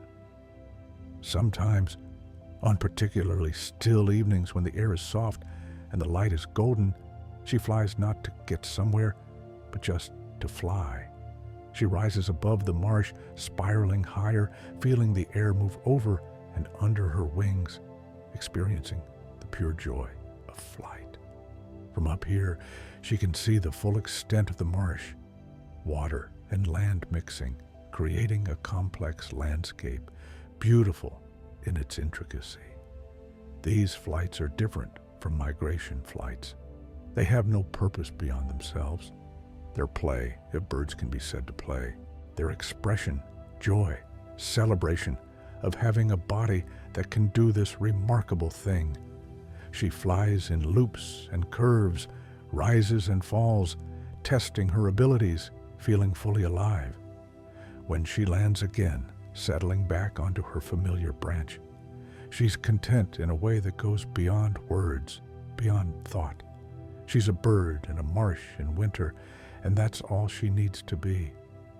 The past, the breeding grounds, the young she raised, the migration journey is gone. The future, the return journey, next year's breeding season, hasn't arrived yet. There's only now, and now is peaceful and warm and full of simple pleasures. The weeks pass in this gentle way. She develops preferences, this feeding spot over that one, this roosting branch over alternatives. She learns the rhythms of the marsh when the tide comes in, when certain insects are most active, which other birds can be ignored, and which should be avoided. Knowledge accumulates without effort, the natural result of paying attention, of being present. Occasionally, storms blow through. Even this far south, the weather isn't always perfect. When rain comes, she shelters beneath thick foliage, waiting it out. The rain on leaves creates a pleasant percussion, and the air afterward smells fresh and clean. The marsh drinks deeply, and everything seems more vibrant once the storm has passed. She encounters challenges too, not dramatic ones, but the small obstacles that make up daily life. A chosen feeding spot is occupied by another bird and must be surrendered to avoid conflict. A comfortable roosting branch breaks in a storm and needs to be replaced. A minor injury, nothing serious, just a small cut or bruise, requires a few extra days of rest to heal. These things happen. Life is not without difficulty, even in paradise, but the difficulties are manageable, survivable. As the winter deepens, though deepens is perhaps the wrong word for a place where winter means warm and mild, she notices subtle changes in herself. She's resting more deeply, conserving energy more efficiently. Her body is preparing for what comes next, even though that's still months away. The wisdom of millions of years of evolution is at work, making small adjustments, getting ready. But she doesn't think about this consciously. She just lives, day by day, moment by moment. When she's hungry, she eats. When she's tired, she rests. When she needs to preen, she preens. It's a simple life, an honest life, a life stripped down to essentials. And in that simplicity is a kind of perfection.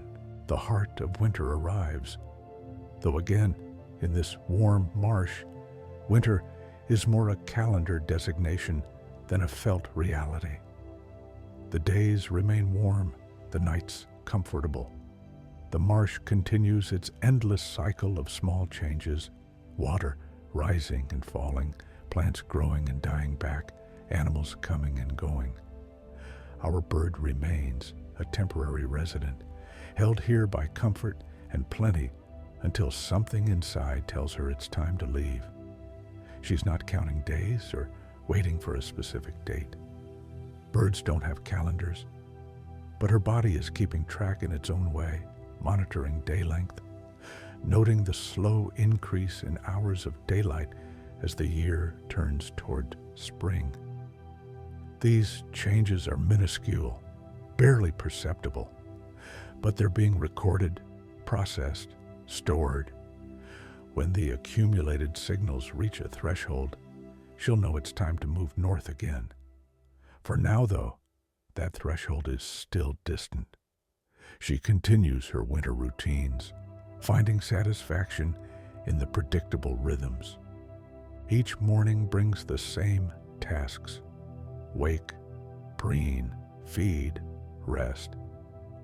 Each evening brings the same return to her roosting spot, the same settling in for night. The repetition is not boring, but comforting. It creates a framework, a structure within which she can simply be.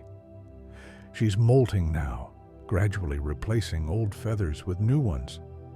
It's a slow process, carefully managed. She never loses so many feathers that she can't fly efficiently.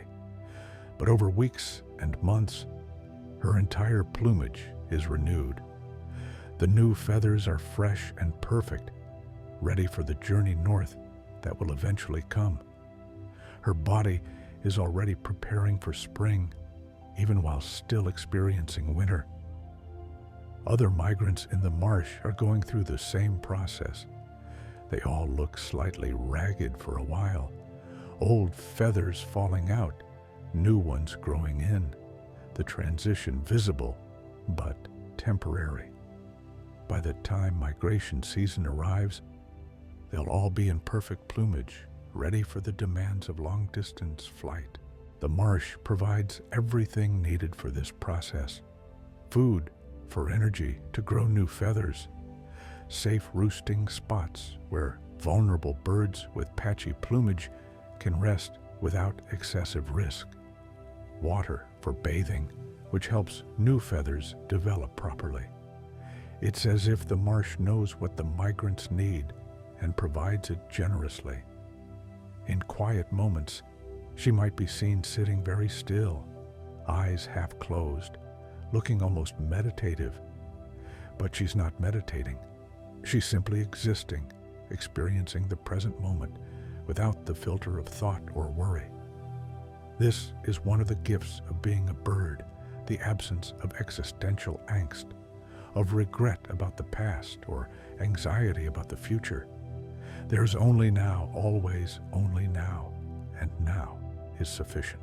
Sometimes she watches the resident birds, the ones who don't migrate, who live their entire lives in this marsh. She doesn't wonder what that's like, or wish her life were different. She simply observes, notes, accepts. They have their path, she has hers. Both are valid, both work. Nature has room for many strategies, many ways of surviving and thriving. A young bird lands near her one day, one of this year's hatchlings, successful survivor of its first migration.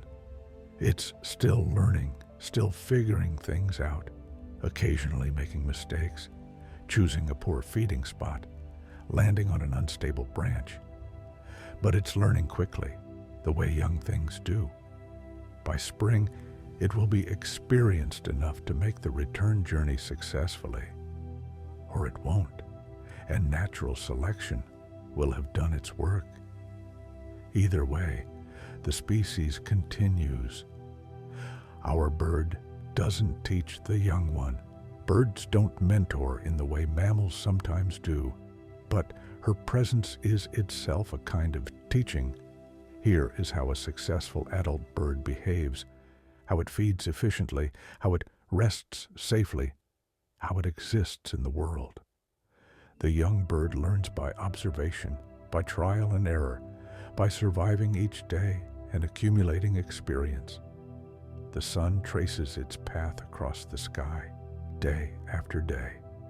The moon waxes and wanes, marking time in its own way.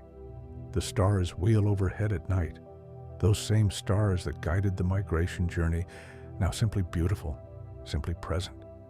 Time passes, but it doesn't feel like passing. It feels like being, continuous and eternal.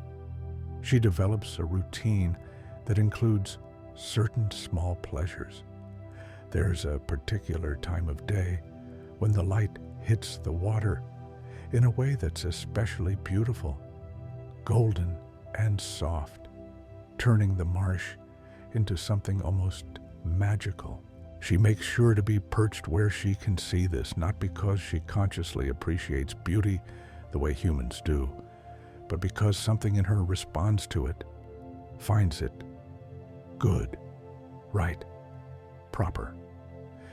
There's a shallow pool where she bathes each afternoon, timing her visit for when the water has been warmed by the sun, but before it cools with evening's approach. The temperature is perfect, and the bathing is both practical and pleasurable. She splashes thoroughly, then flies to a sunny branch to dry, feeling clean and refreshed. These small routines, these tiny preferences, they make up a life. Not a dramatic life, not one that would make a good story in human terms, but a complete life, a satisfying life, a life fully lived within its own parameters.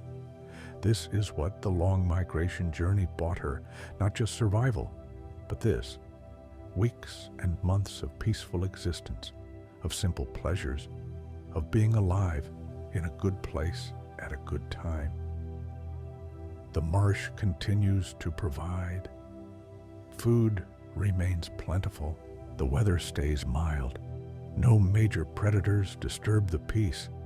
It's as if she's found a small pocket of paradise, temporary but real, a place where life is easy and good. She takes advantage of it without guilt, without worry about whether she deserves it. She's here. It's here. That's enough. Other migrants come and go. The marsh is on several different migration routes, and birds pass through heading to various destinations. She watches them arrive, rest for a few days, then continue on their journeys. She doesn't join them. Her destination is here, her winter home. She'll stay until spring calls her north. Sometimes she sleeps in the middle of the day, head tucked under wing, balanced perfectly on one foot. Birds can sleep this way, shutting down half their brain while the other half stays alert, keeping watch for danger. It's a useful adaptation, allowing rest while maintaining awareness. She wakes refreshed after these naps, ready to feed again, ready to continue the day. The marsh nights are gentle, full of soft sounds, frogs calling, insects chirping, the occasional splash of a fish or turtle. She sleeps through most of it, waking only if something unusual disturbs the peace. But mostly, nothing does. The night passes quietly, safely, and morning always comes with its warm sun and new opportunities to feed, to fly, to simply be. As winter continues its unhurried progression, subtle changes begin to accumulate. The sun is perceptibly higher in the sky at noon. The days are minutely longer. Plants in the marsh respond to these changes, new growth appearing, flowers beginning to bloom. The resident birds become more vocal, beginning to think about breeding season. The marsh is waking up not from winter sleep, it never really slept, but from winter's calm, into spring's activity. Our migratory bird notices these changes at some level, though not consciously. Her body is reading the signals, processing the information, preparing. The spring migration is still weeks away, but the preparation has begun. She feeds more intensively, building up fat reserves for the journey ahead.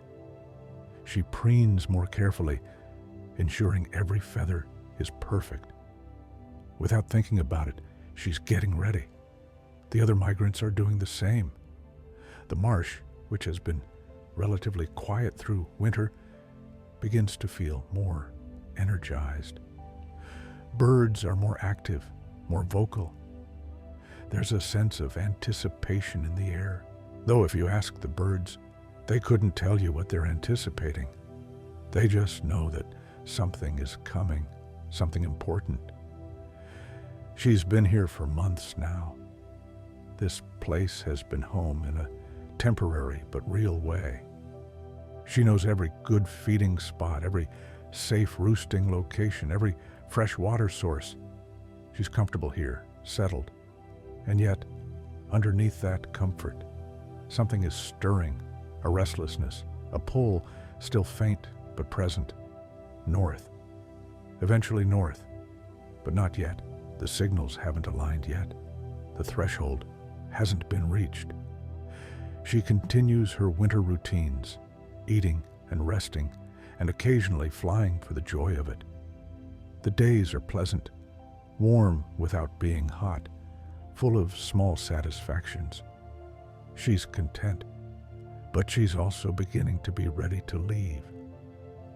One afternoon, she's feeding in a patch of reeds when she sees a flock of birds passing overhead, heading north. They're early migrants, species whose internal clocks run faster, who feel the pull sooner. She watches them pass, notes their direction, registers the fact that migration season is beginning. But her time hasn't come yet. She returns to feeding, patient, trusting the wisdom of her own body's timing. The weather remains cooperative. No late-season storms, no unusual cold snaps. The marsh continues to provide abundantly. Life is good, but change is coming. She can feel it in her bones, in her blood, in the subtle hormonal shifts that are preparing her body for the great journey ahead. She begins to leave the marsh during the day, taking longer flights, testing her wings, rebuilding the endurance that will be needed for migration. These aren't purposeful training flights. Birds don't train consciously, but her body knows what it needs, and it's making sure she's ready. Each flight is a little longer, a little more vigorous. Her muscles strengthen, her stamina increases. Other migrants are doing the same. The sky above the marsh sees more activity now. Birds flying in circles, testing themselves, preparing. It's like watching an invisible transition, everyone getting ready for something, though nothing obvious has changed yet. The marsh still looks the same. The days are still warm, but something is different, and every bird feels it. Then, one morning, she wakes and knows. Today is different. The threshold has been reached. The signals have aligned. It's time. Time to leave. Time to fly north. Time to make the return journey to the breeding grounds where she raised her young last year, where she'll raise more this year if all goes well. She feeds intensively through the morning, one final top-off of fuel reserves. She preens thoroughly, making absolutely sure every feather is perfect. She drinks deeply from fresh water, and then, as the sun climbs toward its midday height, she launches from her branch, rises above the marsh, and orients north. Other birds join her, dozens of them, all feeling the same thing, all ready to leave at the same time. Without discussion or planning, They organize into a loose flock. The pull is strong now, clear and undeniable. North, home, breeding grounds. They begin to fly. Below them, the marsh continues its life, unaffected by their departure. The resident birds remain, going about their business. The marsh will welcome other migrants, later arrivals, who will spend a few weeks here before continuing their own journeys. But our bird won't see them. She's leaving, following the path north, trusting the same internal compass that brought her here months ago. The spring migration has begun, and it feels different from the autumn journey. The urgency is different, not fleeing cold, but pursuing warmth and breeding opportunities. The landscape below is changing in the opposite direction now, moving from spring towards summer as she flies north. She's chasing spring, staying in that perfect window where the weather is mild and food is emerging. The first day covers good distance. The flock flies steadily, riding favorable winds, making good time. As evening approaches, they begin looking for a place to rest. And there, below, is a familiar grove of trees. She recognizes it from the autumn journey. This is one of the stopover sites, a place where migrants rest and refuel. She lands, finds a good branch, and settles in for the night.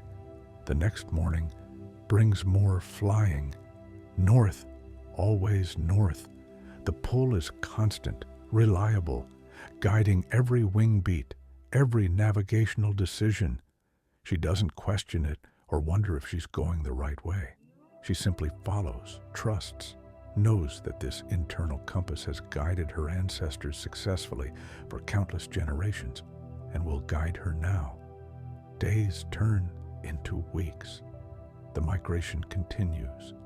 The landscape changes beneath her, tropical giving way to temperate, warm giving way to comfortable, late spring giving way to early spring. She's traveling through time as well as space, arriving everywhere at just the right moment.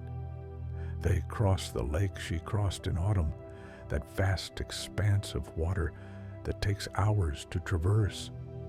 They fly over the mountains, riding the updrafts. They pass over cities at night, their lights spreading below like fallen stars. The journey is long but feels shorter than the autumn migration, perhaps because it's the return journey, the path home. And then, one afternoon, she sees familiar landmarks, that river, that line of hills, that distinctive patch of forest. She's close now, very close. She separates from the flock and descends, following the terrain, looking for her specific territory. And there it is, her tree, her forest, exactly as she left it, except now it's dressed in spring's fresh green instead of autumn's fading colors. She lands on her favorite branch and feels the journey end. Home. She's home. The migration is complete. The cycle has closed and is ready to begin again. The forest welcomes her back with a chorus of birdsong. Other migrants who arrived days or weeks earlier already establishing territories, already singing for mates. She adds her own voice to the chorus, announcing her presence, claiming her space. The male birds nearby take note. This territory is occupied. The female birds, if she's a male, or the male birds, if she's a female, consider this is a potential mate.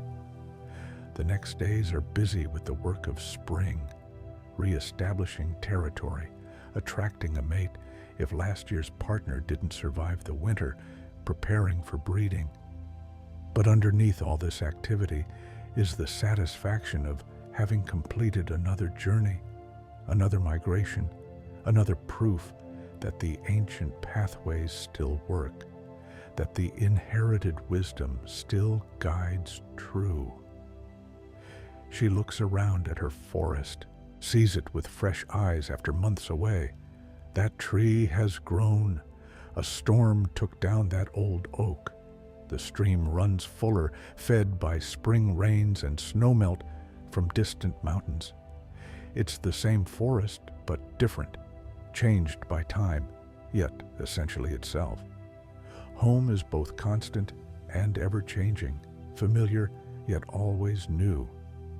Other migrants continue to arrive over the next weeks, different species, different schedules, all following their own internal timing. The forest fills with life, with song, with the energy of spring. Breeding season is beginning, and the forest is ready, full of insects and nest sites, and everything needed to raise young successfully. Our bird settles back into the rhythm of breeding ground life. She knows this rhythm, has done it before. Find or defend territory, attract mate, build nest, lay eggs, incubate, feed young, teach fledglings to fly. And then, when autumn comes, do it all again. Fly south, spend winter in warmth, return north when spring calls. This is the cycle, the great wheel that turns season after season, year after year, generation after generation. Each individual bird is just one small part of it, one life in a vast pattern that transcends any individual existence. She doesn't understand this in intellectual terms, but she lives it, embodies it, is it. The sun sets over the forest, painting the spring leaves in gold and pink. The evening chorus of birdsong fills the air, territorial announcements, courtship songs, simple joy in being alive and home. Our bird adds her voice to this symphony, singing not because she's thought about it, but because singing is what you do when you're a bird in spring, in your territory, in your forest. Tomorrow will bring more work. There's always work in spring, always something that needs doing. But tonight, there's just this: being home, being alive, being part of the endless cycle of migration and breeding, journey and return. She's completed another circuit, another year, another proof that the old ways still work. As darkness falls and the evening chorus quiets, she finds her roosting spot, the same branch where she spent countless nights through many seasons, over several years. She settles onto it, feeling its familiar contours beneath her feet. She tucks her head under her wing and prepares to sleep. Above her, stars are appearing in the darkening sky, those same stars that guided her migrations, that have guided migrations for millions of years, that will continue to guide them for millions more. They're constant in a changing world, reliable markers in the vast ocean of space. The forest breathes around her, alive with nocturnal sounds. Owls call, small mammals rustle through leaf litter. The stream murmurs over stones. Everything is as it should be, as it has been, as it will continue to be. The patterns hold, the cycles continue, life goes on. And our small bird, having traveled thousands of miles, guided by senses we barely understand, having found her way across vast distances to this specific tree in this specific forest, sleeps peacefully. She's home. The journey is complete. And tomorrow, the cycle begins again. This is the miracle of migration, not just that birds can navigate such distances, but that they do it year after year, generation after generation, following paths laid down over evolutionary time, trusting in knowledge that doesn't require belief because it's deeper than belief, more fundamental. It's woven into their very beings, as much a part of them as feathers or wings or the ability to sing. And perhaps there's wisdom in this for us, watching from our human perspective. Wisdom about trust, about following our own internal compasses, about the value of cycles and seasons, about the importance of both journey and arrival, movement and rest, leaving and returning. The birds don't philosophize about any of this. They just do it, live it, are it. And maybe that's the deepest wisdom of all. Not thinking about the journey, but simply making it. Not wondering about home, but simply returning to it. Not questioning the cycle, but simply living it. One day at a time, one wing beat at a time, one season following another in the great wheel of life. The night deepens, and the forest settles into its own rhythm. Our bird sleeps deeply now, recovering from the long journey, building strength for the work ahead. Around her, other migrants are doing the same, sleeping in trees and bushes all through the forest, hundreds of small lives at rest, all having completed remarkable journeys, all preparing for the season ahead. In her sleep. Does she dream? Science isn't sure if birds dream the way mammals do, but something happens in avian sleep. Brain patterns change. Processing occurs. Perhaps she replays the journey in some form, consolidating memories, strengthening neural pathways that will be needed for next year's migration. Or perhaps she simply rests, deeply and completely, conscious of nothing, just being alive and present even in sleep. The moon rises, casting silver light through the leaves. Its light is gentle, not enough to wake the sleeping birds, just enough to paint the forest in shades of silver and shadow. Everything is soft, peaceful, held in night's embrace. The whole forest seems to be breathing together, all its creatures rising and falling in the slow rhythm of sleep. And in this stillness, in this peace, there is a perfection that needs no words. Our bird is exactly where she should be, doing exactly what she should be doing, being exactly what she is. There's no conflict between what she is and what she's supposed to be. She simply is, fully and completely, a bird in a forest at night, sleeping after a long journey home. This is what all the flying was for. Not just survival, though that's important. Not just breeding, though that's the evolutionary driver. But this moment of perfect peace, of being home, of being safe, of being whole. The journey and the arrival are both important, both necessary, both part of the greater pattern. As the night progresses toward dawn, the forest begins its own subtle shift from sleep toward waking. Nothing dramatic, just a gradual lightening of the darkness, a slow increase in sound as early birds begin to stir. Our bird remains asleep a while longer, but even in sleep, her body is preparing to wake, shifting toward consciousness without urgency or alarm. And when dawn finally breaks, soft and gentle, painting the eastern sky in pastels, she opens her eyes. She doesn't spring into immediate action. She wakes slowly, naturally, the way one wakes when there's no alarm, no urgency, just the simple fact that it's time to be awake now. She stretches, wings extending fully, feathers spreading, body lengthening. It feels good to stretch after hours of stillness. She preens briefly, tidying any feathers that got rumpled during the night. She looks around at her forest, her territory, her home, taking it all in with fresh morning eyes. The sun is rising, and with it comes warmth, light, the promise of a new day. The forest is awakening, filling with sound and movement and life. It's a new morning and a new season, and there's work to be done, territory to defend, a mate to attract or reunite with, a nest to build, young to raise. But for this moment, right now, there's just this, being awake, being alive, being home.